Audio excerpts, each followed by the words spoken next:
తైలాభిషేక ఆరాధన డిసెంబర్ 24 బాపట్ల, బుధవారం. సమయం ఉదయం 10 గంటల నుండి. స్థలం V convention function hall, service road, NH 216 bypass, Suryalanka flyover పక్కన, బాపట్ల. ప్రార్థనా శక్తి క్రిస్మస్ ఆరాధన డిసెంబర్ 25 గురువారం ఉదయం 9 గంటల నుండి. స్థలం వైస్రాయ్ గార్డెన్, జూబ్లీ బస్టాండ్ దగ్గర, సికింద్రాబాద్. ప్రార్థనా శక్తి తైలాభిషేక ఆరాధన డిసెంబర్ 26 కడప, శుక్రవారం. సమయం ఉదయం 10 గంటల నుండి. స్థలం మాధవి కన్వెన్షన్ హాల్, రాయచోటి వెళ్లే రోడ్, RTO ఆఫీస్ ఎదురుగా, కడప. ప్రార్థనా శక్తి తైలాభిషేక ఆరాధన డిసెంబర్ 27 నంద్యాల, శనివారం. సమయం ఉదయం 10 గంటలకు. స్థలం Shiva garden function hall, Mahanandi road, Nandyal. ప్రార్థనా శక్తి తైలాభిషేక ఆదివారపు ఆరాధన సమయం ఉదయం 8:30 గంటల నుండి. స్థలం వైస్రాయ్ గార్డెన్స్, జూబ్లీ బస్టాండ్ ఎదురుగా, సికింద్రాబాద్. జంగారెడ్డిగూడెం పరిసర ప్రాంత ప్రజలకు శుభవార్త. ప్రార్థనా శక్తి తైలాభిషేక ఆరాధన డిసెంబర్ 29 జంగారెడ్డిగూడెం, సోమవారం. సమయం ఉదయం 10 గంటల నుండి. స్థలం దండమూడి రామలక్ష్మి కళ్యాణ మండపం, కరాటన్ జంక్షన్, జంగారెడ్డిగూడెం.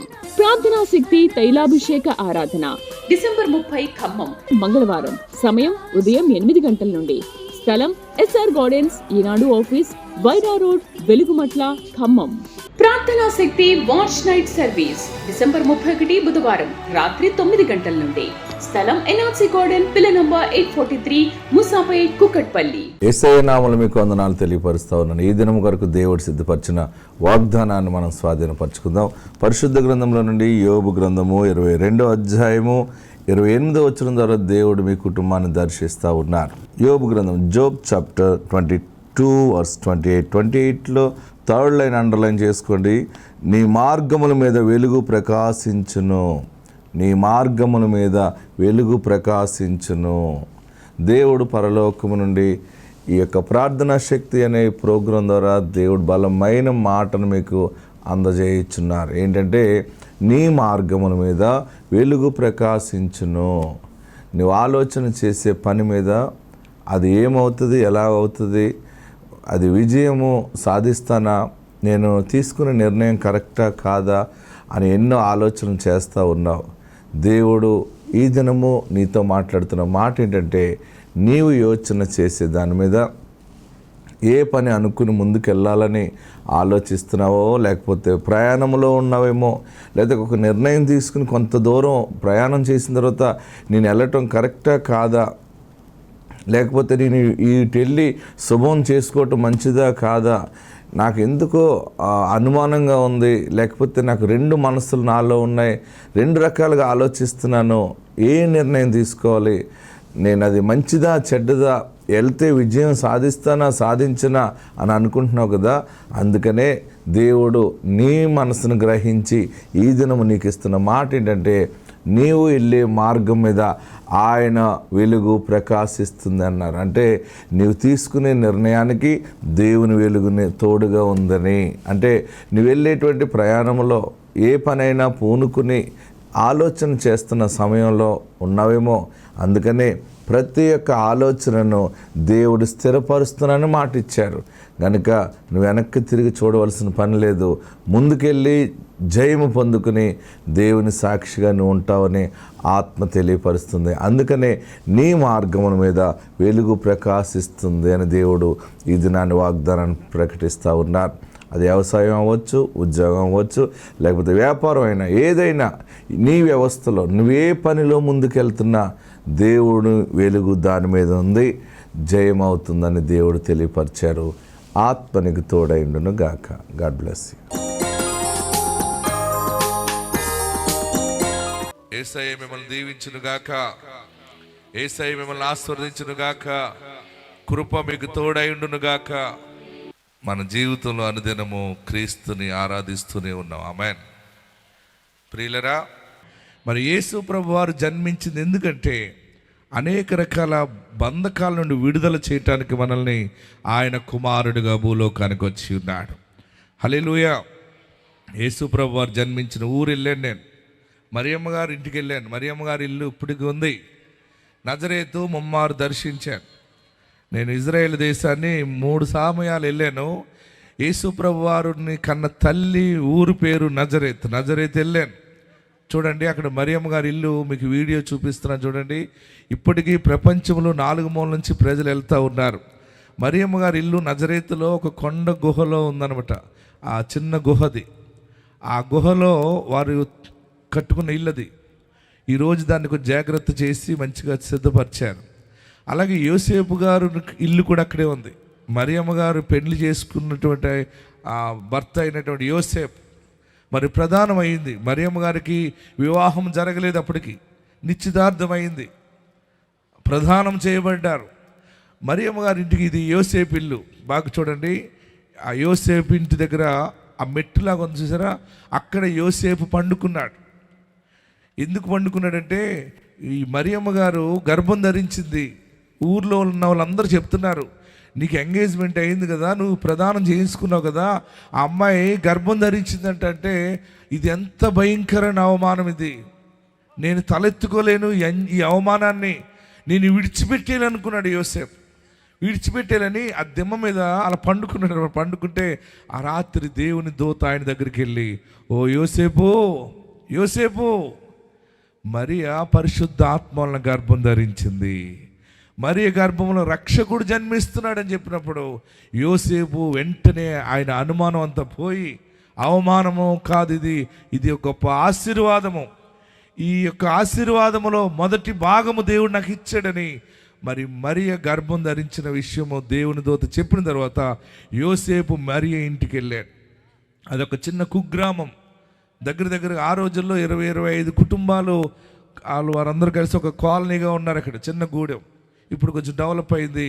ఇప్పుడు అంతా చూడండి, అది నజరేత్ అనమాట, ఊరు పేరు అక్కడ ఉంది చూసారా. ఈరోజు అది ఒక సిటీగా మారిపోయింది, పట్టణముగా మారిపోయింది, ఒక పల్లె గ్రామం. యేసు ప్రభు వారిని కన్న తల్లి ఊరి పేరు నజరేత్. మరి బెత్లెహేములో పుట్టడం ఏంటంటే, ఇక్కడ గర్భం ధరించింది మరియా. యేసు ప్రభు వారు రక్షకుడిగా వస్తాడని దేవుని దూత చెప్పటం, మరి అన్నది ఇది ఎలా సాధ్యం, ఇది దేవుని దూత మరియ గృహానికి వచ్చి, అమ్మా నువ్వు గర్భం ధరిస్తున్నావు, పరమ తండ్రి నిన్ను ఎన్నుకున్నాడు అంటే, అయ్యో నాకు పెళ్లి కాలేదు కదా అంటే, లేదు పరిశుద్ధాత్మ నీ మీదకి వస్తుంది, సర్వోన్నతుని శక్తి నిన్ను కమ్ముకుంటుంది, అప్పుడు నువ్వు గర్భం ధరిస్తావు. వెంటనే మరియ గర్భం ధరించడం. ఆ రోజుల్లో ప్రజాసంఖ్య రాసేటువంటి సమయం ఆసన్నమైంది. కైసర్ ఔగుస్తు ఏం చేశాడంటే జనాభా లెక్క ప్రారంభించాడు. మొట్టమొదటి జనాభా లెక్క ప్రారంభం అనేది అప్పుడే వచ్చిందనమాట. యేసు ప్రభు వారిని గర్భంలో ధరించింది మరియా. యోసేపు మరియా అక్కడ జనాభా లెక్కలో రాయించుకోవటానికి దగ్గరగా నజరేత్ నుండి బెత్లెహేముకి 120 కిలోమీటర్ల దూరం వస్తుంది. 120-130 కిలోమీటర్ల దూరం వస్తుంది. నేను బాగా స్టడీ చేశాను దాని విషయంలో. ఆ 120-130 కిలోమీటర్ల దూరం గాడిద మీద మరియమ్మ గారిని ఎక్కించుకుని యోసేపు అక్కడికి వెళ్ళాడు. ఎక్కడికి? బెత్లెహేముకి వెళ్ళాడు. బెత్లెహేముకి వెళ్ళి, ఎందుకంటే హెడ్ క్వార్టర్ కనుక అక్కడ పంచాయతీలో జనాభా లెక్కల లిస్టులో రాయాలని అప్పుడు కైసర్ ఔగుస్తు మాటను బట్టి అందరూ పల్లెటూరుల నుంచి పట్టణాలకు వెళ్ళారు, హెడ్ క్వార్టర్లకు వెళ్ళారు. వారితో పాటు యోసేపు మరియ కూడా ఆ బెత్లెహేము వెళ్ళడం జరిగింది. మరి జనాభా లెక్క రాసేయడానికి అన్ని సిద్ధమైనప్పుడు ఆ రోజు యేసు ప్రభు వారు గర్భంలో ఉన్నారు, మరియ గర్భంలో. వీరిద్దరూ జనాభా లెక్క రాసుకోవడానికి వెళ్తే అక్కడ ఆ రోజే యేసు ప్రభు జన్మించటం, పశువుల పాకలో ఎవరు ప్లేస్ ఇవ్వలేదు, సమయం వెంటనే అడిగితే ఎవరు ఇవ్వరు. అక్కడ బెత్లెహేములో తెలియకుండా ఎవరు చేర్చుకోరు. అయితే పశువుల పాక ఊరి చివరుంది కనుక అక్కడికి తీసుకెళ్ళినప్పుడు ఆ పశువుల పాకలో మరియమ్మ గారికి డెలివరీ అయింది. సరిగ్గా జనాభా లెక్క రాసే రోజే యేసు ప్రభు వారు ఆ రోజు పుట్టారు. పరిశుద్ధాత్మ నడిపింపు చూడండి. ఆశ్చర్యం ఏంటంటే ఈ రోజుకి అక్కడ ఆ ప్లేస్ కనబడుతుంది. వీడియోలో మీరు చూడొచ్చు. యేసు ప్రభు జన్మించిన ఆ స్థలం అక్కడ చిన్న స్టార్ లాగా చూసారా, అక్కడే యేసు ప్రభు పుట్టారు. యేసు ప్రభు చరిత్ర ఈ రోజుకి కళ్ళకి క్లియర్గా కనబడుతూ ఉంది. యేసు నిజమైన దేవుని కుమారుడిగా వచ్చాడు ఆయన. ఆమేన్, హల్లెలూయా, హల్లెలూయా చెప్పండి, ఇంకా హల్లెలూయా చెప్పండి. ఆ పశువుల పాకలో మరియా గర్భం ధరించిన మరియా డెలివరీ అయింది. యేసు ప్రభు పుడితే అక్కడ చాలా సెంటిమెంట్లు ఎక్కువ. యూదులకి ఏమి ఎక్కువ? చాలా సెంటిమెంట్లు ఎక్కువ. అయితే మొట్టమొదటిగా ఆ రోజు పుట్టినటువంటి ఆ బిడ్డ పేరు రాయాలని చెప్పి ఆ బిడ్డ పేరు రాస్తామనే పంచాయతీ నుండి వారు వచ్చి మాట్లాడి ఆ కైసర్ ఔగుస్తు సంబంధించినటువంటి డిపార్ట్మెంట్ వాళ్ళు వచ్చి ఈ బాలుడికి పేరు అని పెట్టారంటే ఈ బాలుడికి యేసు అని పేరు పెట్టమని దేవుని దూతని వారు చెప్పారు. అప్పుడు జనాభా లెక్కల్లో మొట్టమొదటి పేరు, ప్రపంచ జనాభా లెక్కలలో మొట్టమొదటి పేరు రాయబడింది నజరేయుడైన యేసు క్రీస్తు అని పేరు రాయబడింది. ఈ రోజుకి చరిత్రలో అక్కడ బెత్లెహేములు ఈ రోజుకి ఉంది. ఆమేన్, హల్లెలూయా చెప్పండి. మనం నమ్మిన దేవుడు చరిత్ర ఉన్నవాడు. ఆమేన్, గట్టి హల్లెలూయా చెప్దామా. ఆయన పరము నుండి దైవము ఒక మానవుడిలోకి రాలేదు. బాగా గమనించండి. ఒక రాజు మీదకి వచ్చి ఆ రాజు దైవ సంభూతుడిగా మారినట్టు చరిత్రలు వింటాం మనం. కానీ దైవము ఈ చరిత్ర ఏం చెప్తుందంటే దైవము ఆత్మ ద్వారా కన్యకైన మరియ గర్భములోకి వచ్చి ఆత్మ ద్వారానే రూపము దాల్చుకున్నట్టుంది. ఆమేన్. వాక్య భాగంలోకి వెళ్దాం. పరిశుద్ధ గ్రంథంలో దేవుడి దినాన్ని బలమైన వర్తమానం మనకి ఇవ్వబోతా ఉన్నారు. హెబ్రీయులు రాసిన పత్రిక 2వ అధ్యాయము 14-15 వచనాల్ని మనం ధ్యానం చేసుకుందాం. ప్రియులారా, బైబిల్ ఉన్నవారందరూ తెరవండి.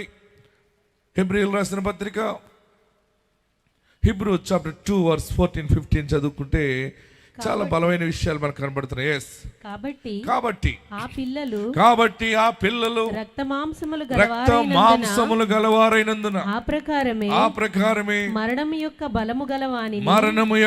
బలము గలవానికి అనగా చూడండి, మరణము యొక్క బలము గలవానిని అనగా అపవాదిని మరణము ద్వారా నశింపజేయుటకు జీవితకాలమంతయు మరణ భయము చేత దాస్యమునకు లోబడిన వారిని విడిపించుటకును ఆయన కూడా రక్త మాంసములలో పాలివాడాయెను. 16వ వచనం కూడా చదువు. ఏలయనగా ఆయన ఎంత మాత్రమును దేవదూతల స్వభావమును ధరించుకొనక అబ్రహాము సంతాన స్వభావమును ధరించుకొని ఉన్నాడు. కావున ప్రజల పాపములకు పరిహారము కలుగజేయుటకై దేవుని సంబంధమైన కార్యములలో కనికరమును నమ్మకమును గల ప్రధాన యాజకుడు నిమిత్తము అన్ని విషయములలో ఆయన తన సహోదరుల వంటి వాడు కావలసి వచ్చెను. లాస్ట్ వర్డ్ కూడా తాను శోధింపబడి శ్రమ పొందెను గనుక శోధింపబడి వారికి సహాయము చేయగలవాడై ఉన్నాడు. దేవునికి మహిమ కలుగును గాక.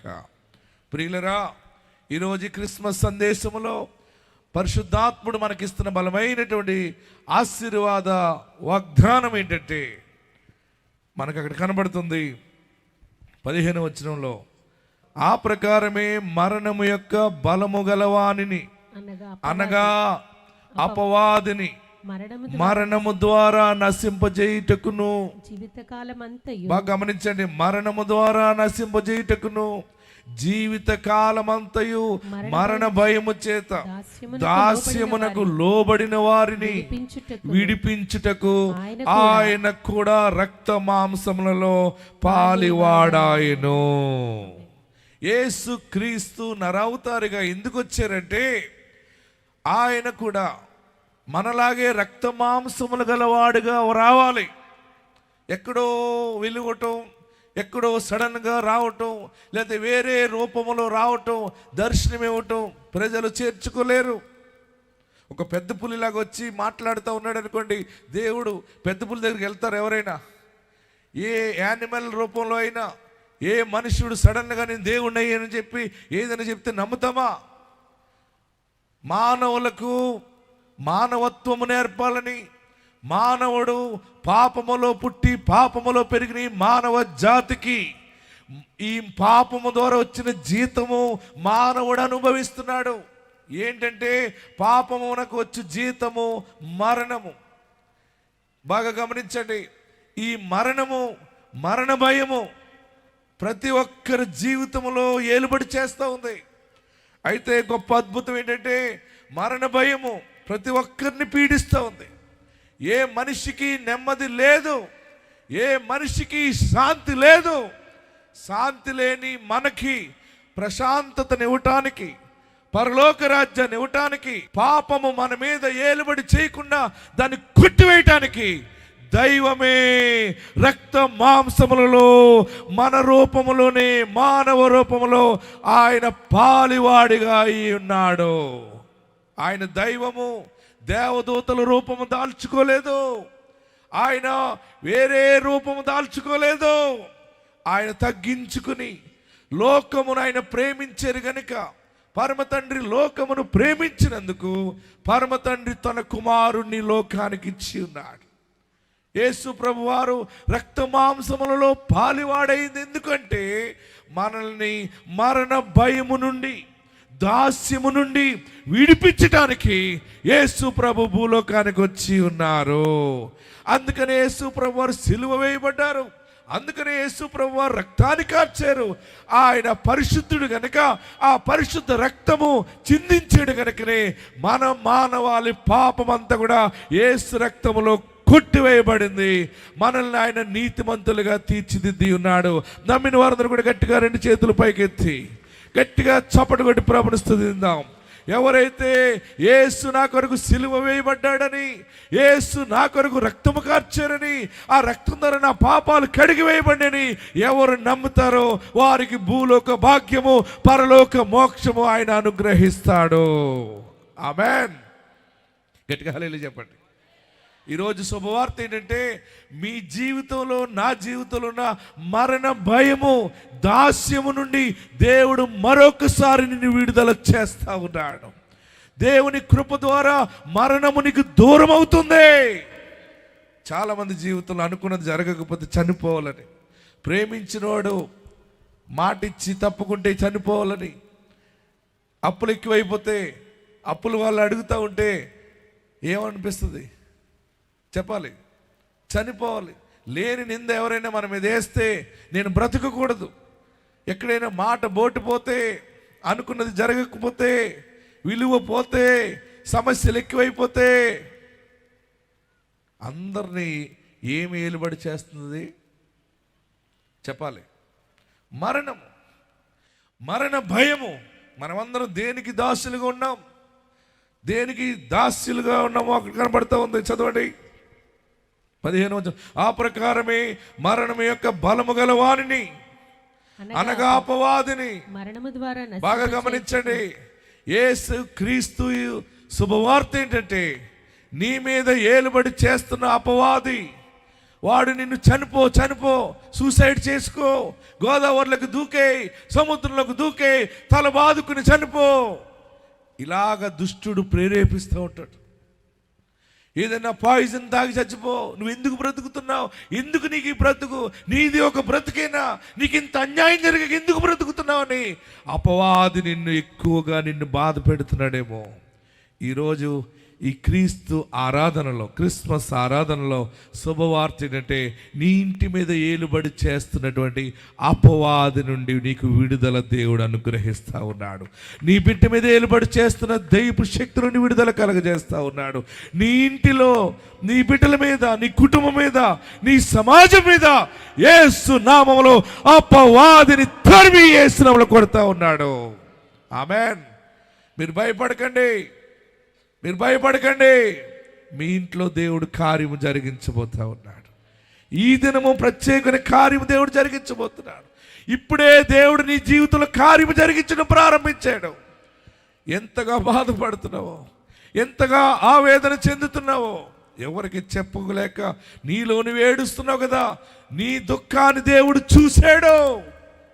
ఈరోజు క్రిస్మస్ ఆరాధనలో పరిశుద్ధాత్మ దేవుడు తన సేవకుడి ద్వారా బయలుపరుస్తున్నాడు. గొప్ప విడుదల దేవుడు మీకు అనుగ్రహిస్తూ ఉన్నాడు. ఈ మాట దేవుడు నాకు ఇచ్చాడు, నా జీవితంలో అపవాదిని దూరం చేశాడు, నెమ్మదిని ఇస్తున్నాడని నమ్మి విశ్వసించిన వారందరూ కూడా గట్టిగా చప్పటి కొట్టి ప్రభువుని స్తుతించండి. విడుదల యేసులోనే ఉంటుంది. ఇంతవరకు ఏ పాపము, ఏ భారము, ఏ కీడు, ఏలుబడి చేస్తుందో. శుభవార్త ఈరోజు. ఈ శుభవార్త నాకు కావాలనుకున్నవారు 2 చేతులు పైకెత్తి దీన్ని పట్టుకోండి. నేను చెప్తున్నప్పుడు ఆమేన్ ఆమేన్ అని చెప్పండి. మరణ భయము నుండి దేవుడు నిన్ను విడిపించుచున్నాడు. మరణ భయము నుండి దేవుడు విడిపించుచున్నాడు. నీ మీద ఏలుబడి చేస్తున్న దరిద్ర సాతాను శక్తిని, అపవాదిని దేవుడు నాశనం చేయుచున్నాడు. గట్టిగా చప్పటి కొట్టి నేను చదువుతూ ఉన్నప్పుడు, మరణము ద్వారా నశింపు చేయుటకు, జీవిత కాలమంతయు మరణ భయము చేత దాస్యమునకు లోబడిన వారిని విడిపించుటకు ఆయన కూడా రక్త మాంసములలో పాలివాడాయను. ఆమేన్. ఎంత గొప్ప ప్రేమ యేసయ్యది, ఎంత గొప్ప ప్రేమ. యేసయ్య ప్రేమను ఎప్పుడు రుచి చూసారా? మీరు ఎవరెవరు ప్రేమలో చూసి ఉండొచ్చేమో, కానీ యేసయ్య ప్రేమ మీరు రుచి చూడండి. తెలియదు గమ్మున, అందరూ దానికి ఆ టేస్ట్ అందరికీ దొరకదు. నేను రుచి చూశాను ఆయన ప్రేమని. ఆయన ప్రేమను రుచి చూసామనుకోండి, ఇంక దేని మీద ఉండదు. దేని మీద ఉంటుందంటే ఆయన మీద ఉంటుంది. హల్లెలూయా. ఎందుకంటే మోసం చేసే ప్రేమ కదా ఆయనది, చెయ్యి విడిచిపెట్టే ప్రేమ కదా ఆయనది. నిన్ను రాజబిడ్డగా శిఖరానికి నడిపించే ప్రేమ ఆయనది.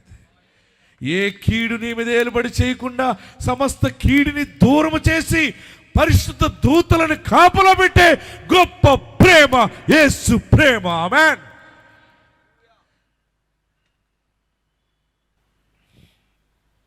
చాలామందికి బ్రతకాలని లేదు. రోగాన్ని బ్లడ్ టెస్ట్ చేసుకుని ఆ రిపోర్ట్స్ ఎంత తేడాగా వస్తే ఇంక బ్రతకూడదు. ఈ రోగం ఎవరికి తెలియకూడదు. నేను చనిపోవాలి, నేను పారిపోవాలి, రైలు బండి కింద పెట్టుకోవాలి తల. కొందరికి బాధ ఎలా ఉంటుందంటే, నేను చనిపోయి కూడా నా డెడ్ బాడీ ఎవరు ముట్టుకోకూడదు, దొరకకూడదు. ఎక్కడైనా ఏదైనా సముద్రంలోకి వెళ్ళిపోవాలి, కలిసిపోవాలి.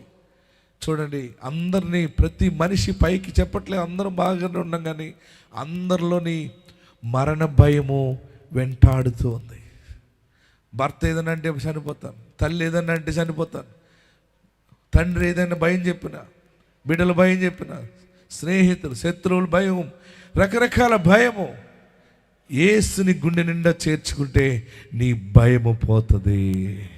హల్లెలూయా. గట్టిగా హల్లెలూయా చెప్పండి. నేను గుండె నిండా యేసుని చేర్చుకోవడానికి కొంచెం టైం పట్టింది. నా గుండెలో ఆయనకే ప్లేస్ ఇవ్వడాలని నేను చాలా కాలం 15 దినాలు ఉపవాసం ఉండి చాలా క్లీన్ చేసుకుని పెట్టుకున్నాను. అప్పుడు ఆయన చిత్తానికి లోబడటం నేర్చుకున్నాను. అప్పుడు ఆయన ఆత్మ నా మీదకి దిగి వచ్చింది. నేను ఆయన సన్నిధిని అనుభవిస్తున్నాను. ప్రతిరోజు ఆయన స్పర్శను అనుభవిస్తూ ఉంటాను. నేను ప్రార్థన చేసినప్పుడు కూడా ఆ స్పర్శను నేను అనుభవిస్తున్నాను. అందుకే మీ మీద చేతులుంచి ప్రార్థిస్తున్నాను. ఎంత కష్టమైనా కానీ మీ మీద ఎందుకు చేతులుంచి ప్రార్థిస్తున్నానంటే, నేను ఆయన ప్రేమను రుచి చూశాను. ఆయన నాకు తెలియపరుస్తున్న మాట, ఆయన నాకు చెప్తున్న ప్రతి సందేశము కొన్ని సంవత్సరాల ముందు ఏం జరుగుతుందో నాకు చెప్తాడు. నా బ్రతుకు ఎలాగుంటుందో నాకు చెప్తాడు. మనం ఎలాంటి వాడిని ప్రేమ పొందుతున్నామంటే, మాట్లాడే దేవుడు మన దేవుడు. హల్లెలూయా. ఈరోజు శుభవార్త, ఈ క్రిస్మస్ ఆరాధనలో మరణ భయము నుండి, అపవాది చేతి నుండి దేవుడు నిన్ను విడిపించుచున్నాడు. అందుకు మనం ఆయన నమ్మేము. ఆయన ఎంత ప్రేమ అంటే, మనలాగా రక్త మాంసములలో పాలివాడయ్యాడు. క్రిస్మస్ లో గొప్పది కనబడింది ఏంటంటే ఆయన తగ్గింపు. ఆమేన్.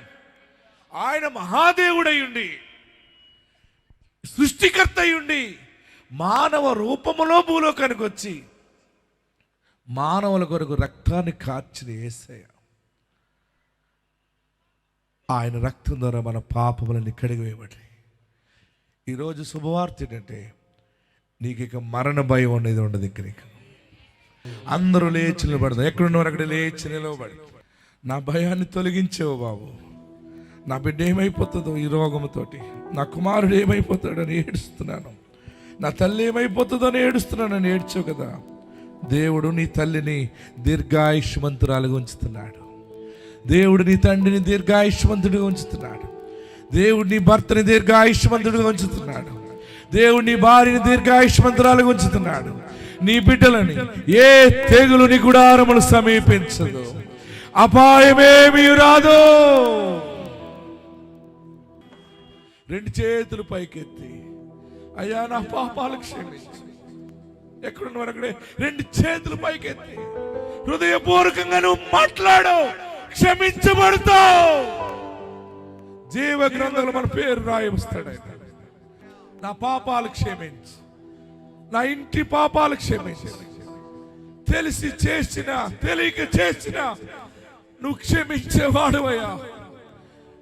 నా ఇంటికి దేవుడిగా ఉండాలి, నాకు రక్షకుడిగా ఉండాలి. ఇక పాపము చేయను బాబు, ఇక పాపము చేయను. నన్ను పరిశుద్ధపరచు, నన్ను పవిత్రపరచు. అందరు రెండు చేతులు తలపైన పెట్టుకోండి. ఇది నన్ను ఆశీర్వదించు. నీతిమంతుడిగా నా ఇంటిలో ఉండాలి, నా ఒంటిలో ఉండాలి, నా ఇంటికి యజమానుడిగా ఉండాలయ్యా. తెలుసు తెలియక చేశాను, క్షమించు. నా భర్త పాపాలు క్షమించినాడు, నా భార్య పాపాలు క్షమించు, నా బిడ్డల పాపాలు క్షమించు. మా ఇంటికి నీ రక్షణ దయచి, మా కొరకు నీవు రక్త మాంసములలో పాలివాడుగా వచ్చావా. ఎంత ప్రేమ నీకు, ఎంత ప్రేమ నీకు బాబు. నన్ను ఆశీర్వదించు. అందరూ ప్రార్థన చేయండి, మీకేం కావాలో అడగండి. ఇది గొప్ప సమయం. రెండు చేతులు తలపైన పెట్టుకుని ఏది జరగాలని వచ్చావు, ఏది కావాలని వచ్చావు, అంతకంటే 7 times 7 అంతలుగా దేవుడు దీవించబోతున్నాడు. ఇది నాన్ని బలమైన ఆశీర్వాదం నీ మీదకి రాబోతా ఉంది. హల్లెలూయా, హల్లెలూయా.